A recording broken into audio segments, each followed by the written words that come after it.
علامہ صاحب آپ سے جاننا چاہوں گی کہ کیا واقعی ایسا ہو سکتا ہے کہ جنات بدلہ بھی لیں انسان سے؟ کیونکہ یہ بات تو آپ نے کہا کہ احادیث کے تھرو یہ ثابت ہو جاتی ہے کہ انسانی جسم میں جنات آ سکتے ہیں، لیکن کیا وہ بدلہ لینا چاہتے ہیں، بدلہ لے سکتے ہیں؟ اس طرح سے بھی ہوتا ہے؟ میں ایک رائے دیتا ہوں کہ ہو سکتا ہے کہ بیماری ہو، اور بیماری کے اندر علامہ ابن القیم جوزی علیہ الرحمٰن نے ایک بات نقل کی ہے، کہا دماغی بیماری سے دو چیزیں ہیں،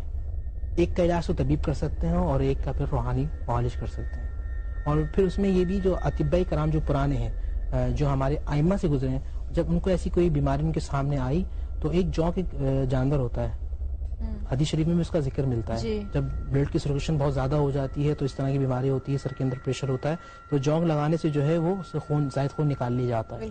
تو ایک تو یہ ہے، اور پھر دوسرا یہ کہ جنات کے معاملات بھی ہو سکتے ہیں،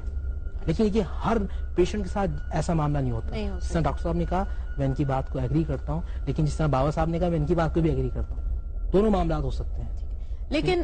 بات یہی آتی ہے کہ اگر نقصان پہنچا کسی جن کو، ٹھیک ہے، انسان سے، تو کبھی بھی انسان نے جان بوجھ کے، تو اکثر یہ ہوتا ہے کہ نہیں پہنچا، جیسے اگر ان کے کیس میں ہے۔ لیکن میں آپ کو بتاؤں، جس طرح میں آپ کی بات کاٹ رہا ہوں، جنات نے بدلہ لیا تھا، یہ دلائل النبوہ ابو نعیم محدث دہلوی رحمۃ اللہ علیہ کتاب سے ثابت ہے، بدلہ لیتے ہیں، بدلہ لیا تھا۔ تو میں اس واقعے سے اس پہ قیاس کرتا ہوں، یہ معاملے پہ میں قیاس کرتا ہوں کہ ایسا ہو سکتا ہے، لیکن لازمی نہیں کہ ان کے ساتھ جنات کا ہی معاملہ ہو سکتا ہے، جس طرح ڈاکٹر فرما رہے تھے اگر ہوا ہے تو ہو سکتا ہے کہ وہ بدلہ لے رہے ہیں۔ جی ٹھیک۔